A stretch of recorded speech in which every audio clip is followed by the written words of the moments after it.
तो चीनी मिल्स की प्रमोटर अवंतिका सरोगी मौजूद हैं, जो कि एग्री कारोबार में एक बेहद जाना माना नाम है। बलरामपुर चीनी मिल्स में कमान संभालने वाली अवंतिका प्रमोटर ग्रुप की चौथी पीढ़ी की सदस्य हैं। कैलिफोर्निया के स्क्रिप्स कॉलेज से बीए ऑनर्स करने के बाद 2019 में कारोबार की जिम्मेदारी संभाली। अवंतिका चीनी सेक्टर को नई ऊंचाई पर ले जाना चाहती हैं और आइए जानते हैं उनसे कि क्या उनका विजन है और क्या आगे वो बलरामपुर चीनी के लिए करना चाहती हैं।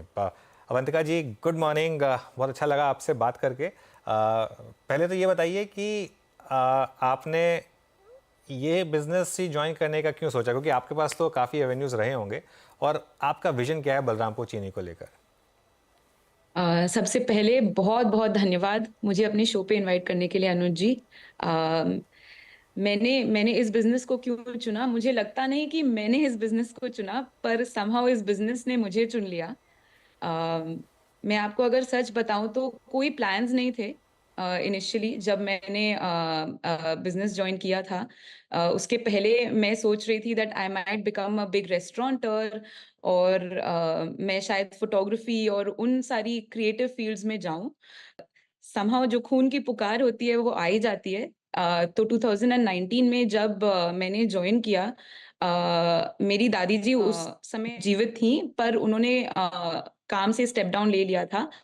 एंड ऑनेस्टली स्पीकिंग, जब से मैं 1 साल की बच्ची हूँ तब से हर साल समर और विंटर वेकेशंस में हम लोग फैक्ट्री जाया करते थे। तो एक तरीके से मेरी कॉलेज वहां से ऑलरेडी स्टार्ट हो चुकी थी और ट्रेनिंग वहां से ऑलरेडी स्टार्ट हो चुकी थी। और जब बिजनेस ज्वाइन किया तो ऐसा लगा कि घर आ रही हूँ।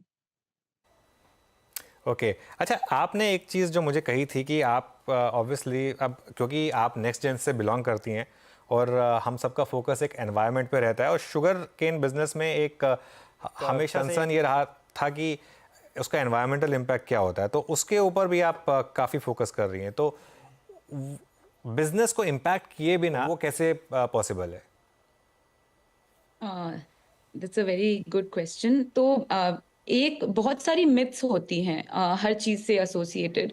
फॉर एग्जांपल, शुगर केन में सबसे बड़ी मिथ है कि it is a water guzzler, मतलब पानी का बहुत ज्यादा उसमें नीड है दूसरे क्रॉप से ज्यादा, रादर दूसरे एथेनॉल प्रोड्यूसिंग क्रॉप से ज्यादा। जो कि मैं इन्हीं चीजों को पर्सपेक्टिव में भी डालती हूँ कि आप अगर किसी 4 महीने के क्रॉप को किसी 12 महीने के क्रॉप से कंपेयर करेंगे तो ऑब्वियसली पानी की लागत आपको लगेगी ज्यादा 12 महीने वाले क्रॉप में, बट इसका ये मतलब नहीं कि सच में वो ज्यादा है। तो एक तो हमें कंपैरिजन ठीक तरीके से करने चाहिए, जो कि मैं कहती रहती हूँ। और दूसरी चीज की जो वाटर रिक्वायरमेंट होती है क्रॉप्स को, उनसे ज्यादा हम लोग नॉर्मल ट्रेडिशनल वेज में देते रहते हैं।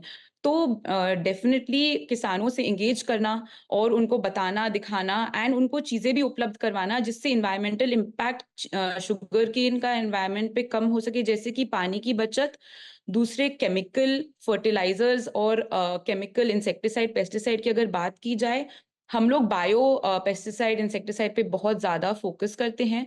हमने स्मॉल स्केल की अपनी प्लांट भी लगाई है और हम अपने ग्रोअर्स को खुद ही ये सारी चीजें प्राप्त करवाते हैं।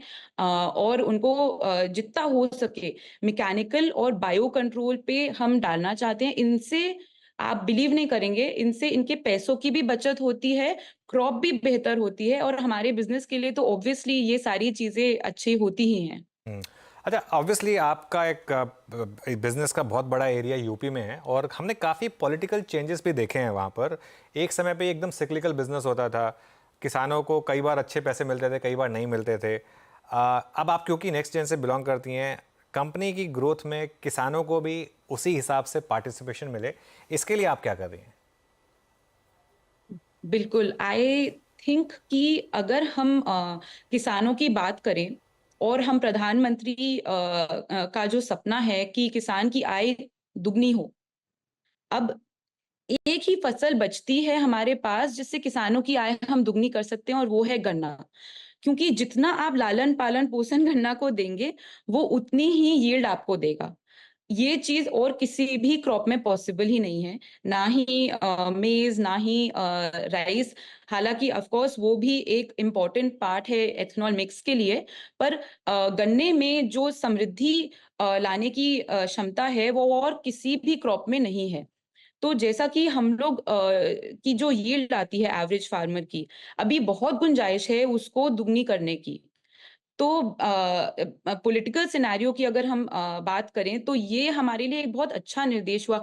प्राइस अ, एक जगह पर है, प्राइस बढ़ती है, थोड़ी-थोड़ी बढ़ती है, ₹10 बढ़ जाएगी, ऐसे कुछ शायद। पर जब यील्ड बढ़ती है, तो वो डेढ़ गुनी, 2 गुनी हो सकती है। तो इसमें सिर्फ़ थोड़ी-सी मेहनत और सही समय पर सही चीज़ें करने की ज़रूरत है। कोई ज़रूरी नहीं कि हम खर्चा बढ़ाकर ही यील्ड अच्छी पाएँगे। तो ये सारी चीज़ें हम लोग डेफ़िनेटली गवर्नमेंट की तरफ से भी बोलते हैं, अपनी तरफ से भी बोलते हैं। और एक चीज़ जो मैं गवर्नमेंट के बारे में कहना चाहूँगी, वो है कि जो हमारे बिज़नेस के लिए उन्होंने एक ईज़ी फ्लो ऑफ बिज़नेस किया है। फॉर एग्ज़ाम्पल मैं अपने छोटे से दृष्टिकोण से अगर समझाना चाहूँ, तो जब मैं छोटी थी और जैसा कि मैंने कहा हम लोग फैक्ट्री जाया करते थे महीने 2 महीने के लिए, तो उस समय मुझे कभी भी अनुमति नहीं थी कि अंधेरा हो जाए और मैं बाहर निकल जाऊँ फैक्ट्री के। आज के दिन पे डिनर पे अगर 11 बजे रात को भी कोई मीटिंग खत्म होती है, मैं दूसरे फैक्ट्री जा सकती हूँ और फिर वापस लखनऊ आ सकती हूँ और मुझे कुछ भी सोचने की ज़रूरत नहीं है। अब ईज़ ऑफ डूइंग बिज़नेस की बात करें तो यही है मेरे लिए ease of doing business. Okay. तो इस समय शुगर बिजनेस में आप किस तरीके की प्रॉफिटेबिलिटी देखते हैं? क्योंकि एक समय पर तो ये साइक्लिकल बिजनेस होता था, हम 4 साल की साइकिल की बात करते थे, उसके बाद लॉसेस आ जाते थे। अब इस समय बिजनेस में आपको क्या पोटेंशियल दिख रहा है जिसमें आप एक विजिबिलिटी बता सकती हैं कि किस तरीके की विजिबिलिटी दिख रही है आपको? आई थिंक सारे लोग अग्री करेंगे कि साइक्लिकलिटी ऑफ शुगर और शुगरकेन बिजनेस एथेनॉल के आगमन से कंप्लीटली जीरो हो चुका है। प्रॉब्लम यही हुआ करती थी कि कैश फ्लो का एक साइकिल ठीक से नहीं बैठ पाता था, क्योंकि चीनी तो बनाएंगे 5-6 महीने के लिए और आपको बेचना है पूरे साल में। फिर जिस साल चीनी ज्यादा तो प्राइस कम, और एक्सपोर्ट के लिए सब्सिडी एंड पावर के बहुत ड्यूज हुआ करते थे, जो कि अब ये सारी चीजें एथेनॉल के आने से एक कैश फ्लो हमारे अच्छे सिनेरियो में आ गया है। हम सिर्फ चीनी से नहीं, पर हम एथेनॉल बेचकर भी कुछ अपना कैश फ्लो बढ़ा सकते हैं। तो चीनी की स्टॉकिंग कम हो गई है। आई मीन इस साल तो मेरे हिसाब से हम लोग ऑलमोस्ट नेक टू नेक चलेंगे या फिर थोड़ी सी बढ़ोतरी होगी स्टॉक में 1 मिलियन टन्स में भी। पर इसके अलावा जो गवर्नमेंट ने एथेनॉल प्रोग्राम बिठाई है, इसकी वजह से हम एक्सपोर्ट करें या ना करें, वर्ल्ड मार्केट में कुछ हो या ना हो, हमारा देश बिल्कुल सिक्योर हो गया है। और साइक्लिकलिटी वाली शब्द शायद अब हमें भूल जानी चाहिए चीनी के बिज़नेस के बारे में बात करते हुए। ओके। अवंतिका जी, आज हमारे पास इतना ही समय है। मैं आपके साथ एक स्पेशल शो करना चाहूँगा। आप इनफैक्ट आपके साथ और विवेक जी के साथ, दोनों के साथ शायद एक शो करें आपके किसी एक प्रेमाइस पर, और मैं पूरे बिजनेस को समझना चाहूँगा आपसे। लेकिन आज हमारे साथ जुड़ने के लिए बहुत बहुत शुक्रिया और आपको all the best. Thank you so much. बता दें कि मनी कंट्रोल पर दिए गए विचार एक्सपर्ट्स के अपने निजी विचार होते हैं। वेबसाइट या मैनेजमेंट इसके लिए उत्तरदायी नहीं है। यूजर्स को मनी कंट्रोल की सलाह है कि कोई भी निवेश निर्णय लेने से पहले सर्टिफाइड एक्सपर्ट की सलाह लें।